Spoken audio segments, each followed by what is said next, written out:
Hey, we're excited. This is our Sunday at the movies. This will be our last one of these this year, and we're doing Toy Story 4. I'm curious, who's seen it? Just curious who's seen Toy Story 4? Okay, so who is not? Okay, wow, and the nots win. Okay, so I'll give a little bit more background. But hey, this is it's a really good movie. But I would just say this about, like, maybe you're here and you're newer and you're wondering, like, why movies? Why take a weekend and use a movie in this way? And there's a couple reasons why we do it. One is that we think it's fun, okay? And this is one of our convictions about Jesus, is that we think that Jesus was fun. Like, I just call me crazy, but I have a feeling that if you were in a room with Jesus when he was walking the earth, you would have been like, I like him. And that's probably because he's fun. And so we want to reflect that part of who we believe Jesus is. And another reason why we do this is because there's something about movie clips that help the illustration to land just a little bit better. And so our hope would be that in a few years, when you're watching this on Disney Plus, that you would see these clips, you'd remember the things that we talked about on Sunday morning. So that's kind of the heart behind it. If you haven't seen the movie, it's not that big of a deal. We'll set up all the clips, and I'll just set up the first one this way. Okay, so this is actually towards the end of the movie, and it's a really fun scene where you've got Woody, who is in this antique store, and he needs to be reunited with his friends who are in an RV leaving town. And this is what I want you to see in the clip as we get ready to watch it, is that these are two separate groups of people who are incredibly focused on doing the task that is in front of them. And because of their focus, they're able to accomplish something pretty cool. You'll see that in this clip.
I was like, I got to show the guy jumping the thing. Like, that just, you have to. Like, that, how do you not? Like, and so here's the thing. In order for them to accomplish that, it required a level of mental discipline.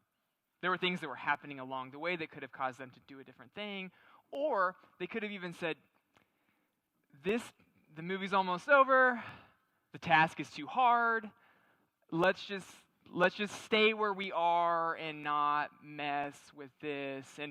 And Peter says something kind of similar as you think about our situation that we are currently living in. Let me show this to you. This is 1 Peter chapter 4, verse 7, sorry. It says this. It says that the end of all things is at hand. Therefore, be self-controlled and sober-minded for the sake of your prayers. That Peter's drawing attention to this idea that the end is here. And now the thing with Peter is he gives a little bit of these Easter eggs throughout the letter, and you're like, wait a second, like the end of all things is near. Like, didn't he write that like 2,000 years ago? Like, does Peter not know what like end means? And here's what he's saying there. Is he's saying, okay, the end of all things is at hand. That everything that needed to be accomplished for your salvation has been accomplished. That the work that was needed to be done so that you might know Christ has been accomplished. That it is at hand.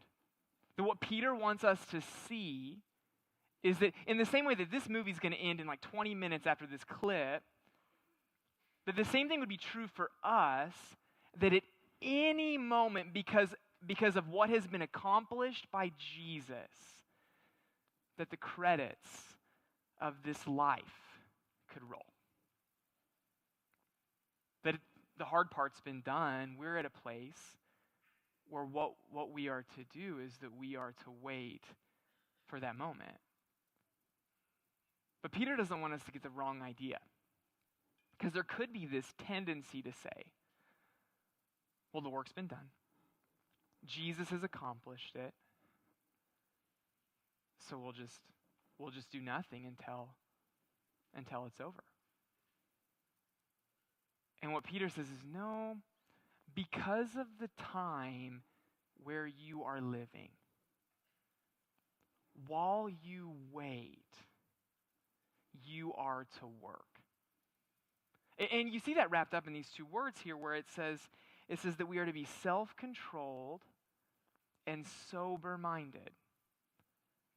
He's talking about a type of mental discipline that is required for those of us if we want to be effective in living our lives for Christ.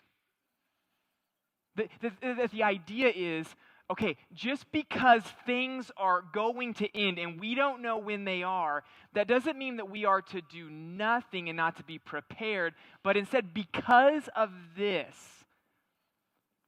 we have all the more reason to mentally check in. That we have all the more reason to engage.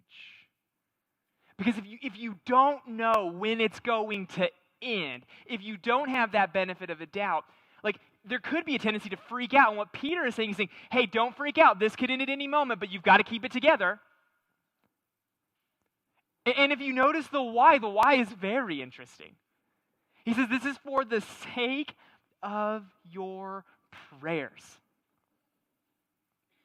Now hear me, I'm all for the discipline of setting aside time to pray. I'm legalistic. I'd say set a timer, make sure you hit the timer. But that's not what Peter's talking about here. That Peter's talking about this idea with your prayer life. That is that as you see something happen, you respond by praying. And that you're constantly engaging your mind to pray. So it could be something really spiritual where you're just kind of like, you're walking through your day and there's just that feeling in the pit of your stomach and you're like, I don't know what this is about. You should pray. It could be something where you're driving on the road and you see an ambulance go across and you know they're heading to the hospital. Man, you should pray. That it could be something where there's something in your mind that you keep on worrying about the same type of things over and over again. What Peter's saying is saying you should pray. That you're scrolling your Facebook and you realize that someone's going through a hard time, you should stop in that moment and pray. That he's talking about this watchfulness in your life that says, okay, I see something, I'm going to talk to God about it. And some, we say prayer and we get really scared because we think that it needs to be like spiritual and long and we need to feel something every time. That it could really be as simple as just a couple sentences. God, help them. God, I don't know what that's about. Would you take care of that? God, I really love this thing and I know you gave it to me. Thank you for it. And it doesn't have to go any further than that. That's what he's talking about. That Paul even takes it a little bit further. And he says this in 1 Thessalonians chapter 5. It's 5 words that should convict every single one of us. Rejoice always. That word always means always. And then pray without ceasing. That the end of all things is near. It's at hand. That we are to be sober-minded so that we can more effectively pray. And I just wish, I think we would pray more if we could just have like 20 minutes where God could just like roll back the scroll and we could see everything that's happening when we talk to him. But because we don't see it, because we don't feel it, we just say, well, it's probably not really doing anything. But if it's not really doing anything, then why would Peter be so obvious in commanding it? So you've got this mental discipline. You've got this heart that says, okay, you need to be focused. But what I love about it is because when I think of people who are mentally focused, when I think of people who are really disciplined, when I think of people who have that, the extreme is what? Is that they're very focused with no heart. That they're very focused on the task at hand and you don't really worry about people, you just focus on your task and you get your things done. And what Peter wants us to see is that this lifestyle is not heartless. But it's actually most effective when it's full of heart. Look at this here. Verse 8. Above all, keep loving one another earnestly. That word keep there kind of bothers me. Because like there are times where you have to actually keep loving someone when you don't feel like it. Like you're going to have this tendency to stop or to move on. And Peter says, keep loving one another earnestly, since love covers a multitude of sins. Verse 9, show hospitality to one another while complaining as you do it. No, that's not what it says. It says without grumbling. Love one another earnestly, since love covers over a multitude of sins. And as in our movie, you see this really powerfully. And you could probably pick any character that you want because Toy Story is really good at capturing that part of a human's heart. But the one that struck me is the character of Bo Peep. That if you look at, and so I'm going to show you 2 clips, and one of them is going to be at the very beginning of the movie, and one of them is going to be towards the middle.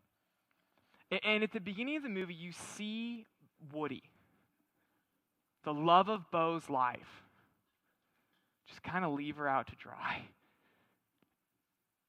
But then as we fast forward, we see the way that she responds to him. And the way she responds to him is a beautiful picture of love covering over a multitude of sins. Let's see it.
So notice,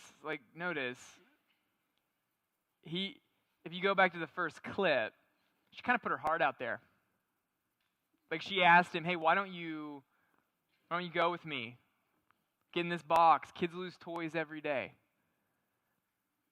And Woody's decided not to. Okay, and then fast forward several years, and notice that she doesn't bring that up when they reconnect.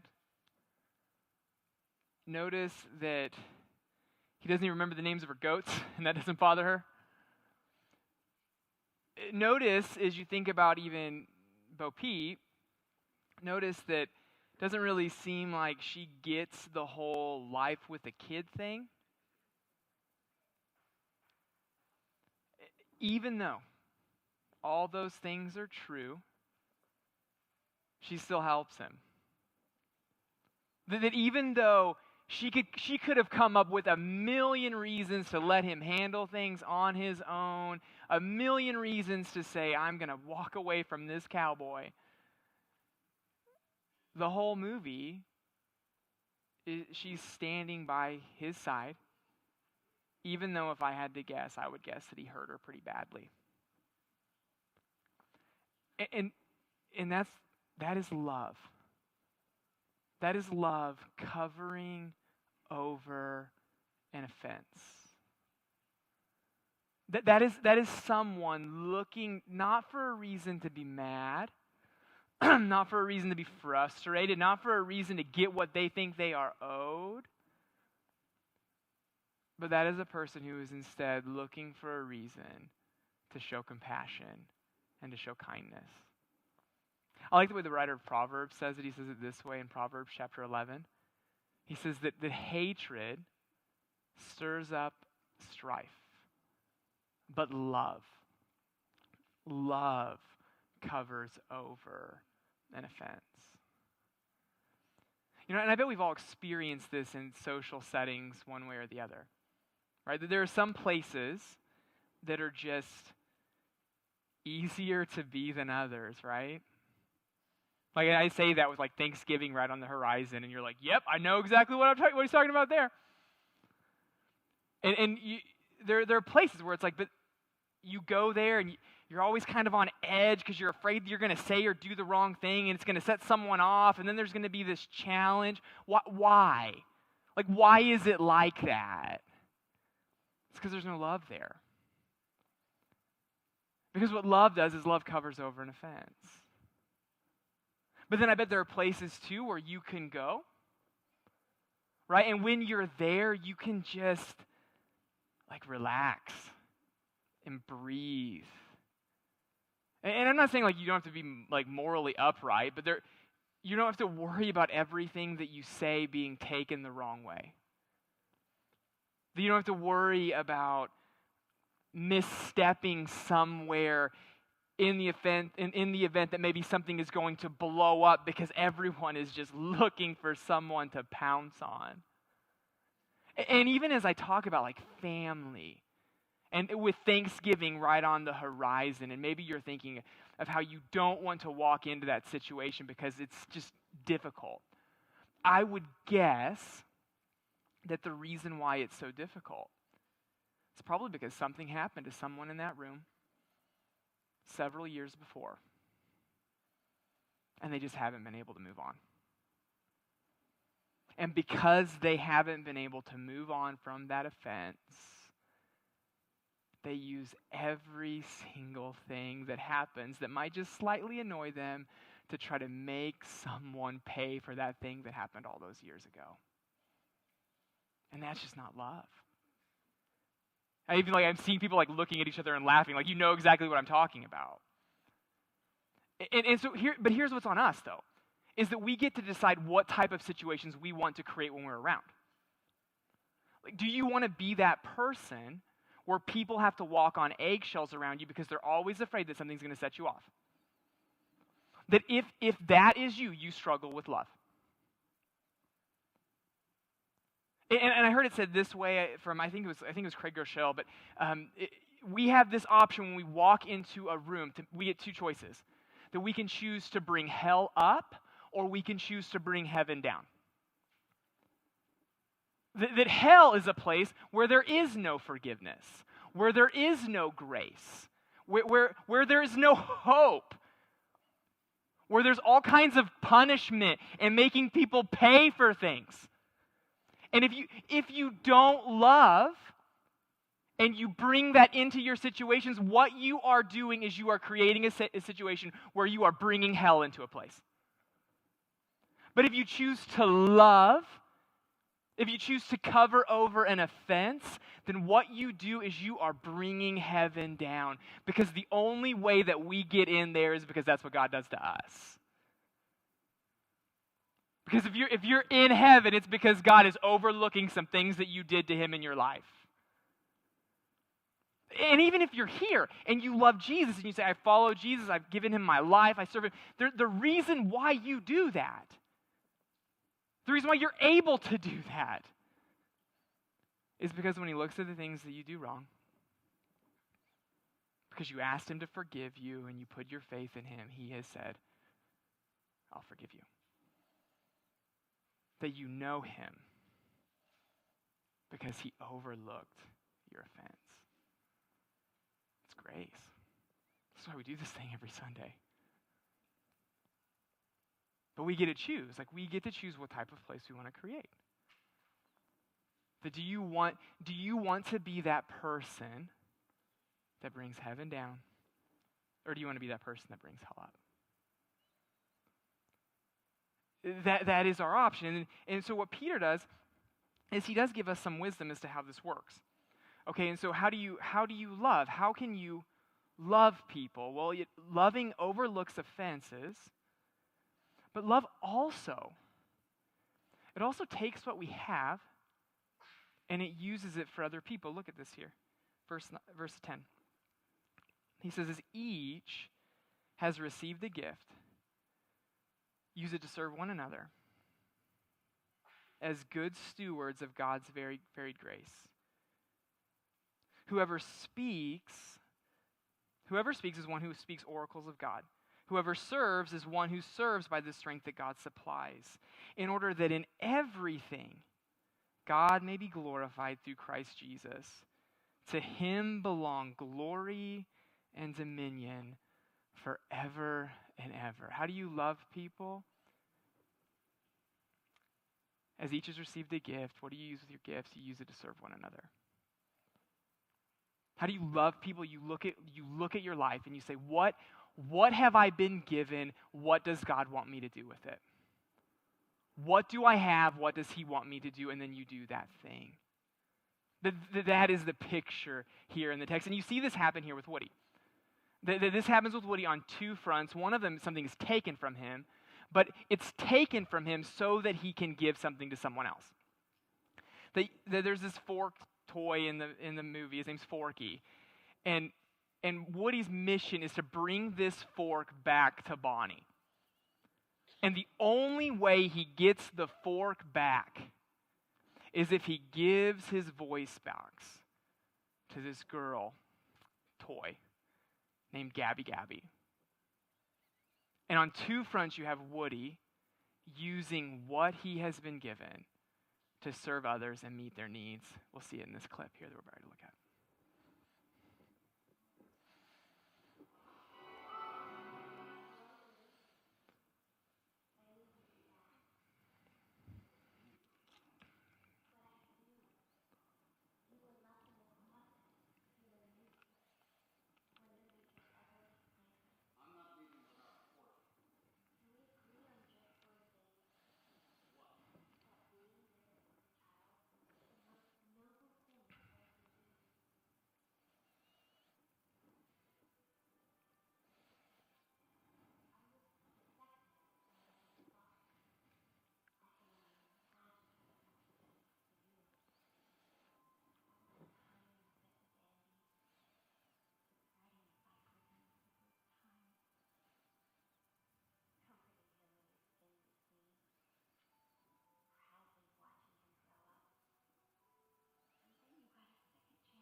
No. Okay, so I just want to, one line there that really jumps out, and we're going to show the final clip. She said, Woody, all of my dreams are going to come true because of you. The whole movie, Gabby has been going after this one thing. And her hope has been, if I can get this voice, then all of my dreams are going to come true. That if I can get this thing, then I will finally be happy, that everything will go my way. My hope is resting in this voice. And here she is at this place in the movie where she's got it. She's got everything that she's ever wanted. And here's what we're going to see in this next clip, and it is a downer, that it doesn't turn out the way that she would have hoped. Check it out.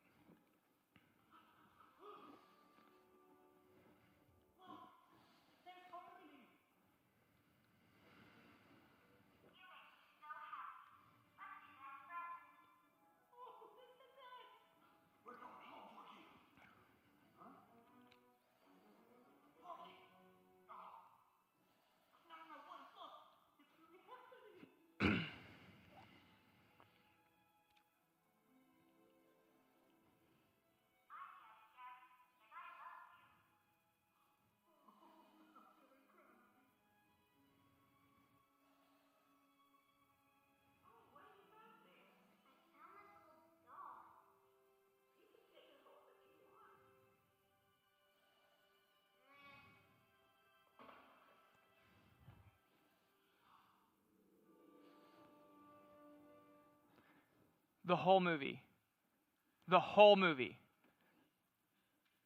If only I could have this voice box, I'll be happy. If I have this voice box, someone's going to love me. That if I have this thing, I get to be like everyone else. And I get to experience all the joy of being a great toy. Here she is. The thing that she has been wanting. She has it.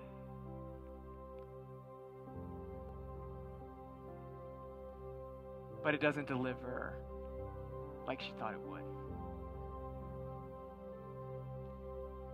Guess? No one here's looking at their life saying, you know what, if I just had that voice box, but I bet there's something else. I bet there is something else, even if you're a follower of Jesus, that when you think about where your hope rests, and you say things, you think things like, if only this, like if I had this thing, it'll be good. But gosh, if we just had a little bit more money, it'd be all right.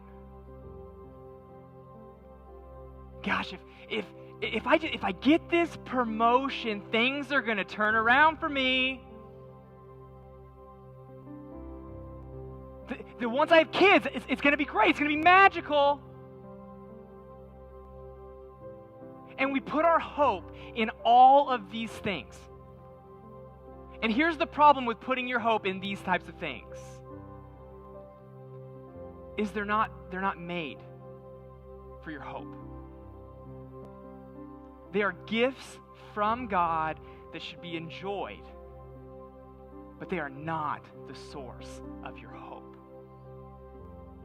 And if your hope rests on anything that is not Jesus Christ, your story ends like Gabby's.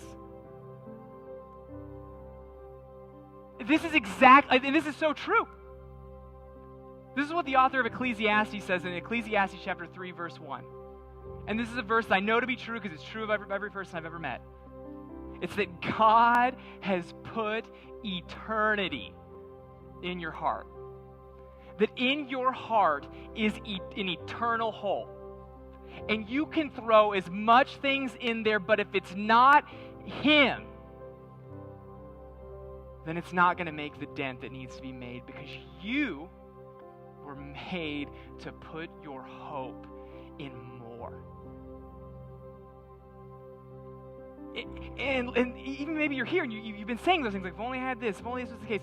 I'm so glad that you're here because nothing is more crushing than getting everything that you ever wanted and realizing that it wasn't enough.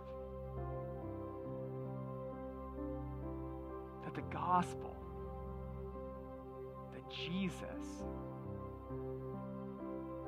his promise is to be enough. He sees the eternal gap in your heart, and he knows. He knows that he is the only way to fill it. So as we finish tonight, I just want to finish with this question. Where is it? Where's your hope? Why do you think things are going to get better? What is that thing that your mind thinks about when it has nothing else to think about? Probably reveals where your hope is. And if it's not in Jesus, then you're just going to keep chasing more. Only to end up in a basket, wondering why. Let's pray. Thank you for watching our services. If you have questions or you would like more information, you can visit us online at nlspringfield.com. We'd also love to have you join us at one of our Sunday morning services. We have programs at 9:30 and 11 for adults, students, and kids. We hope to see you there.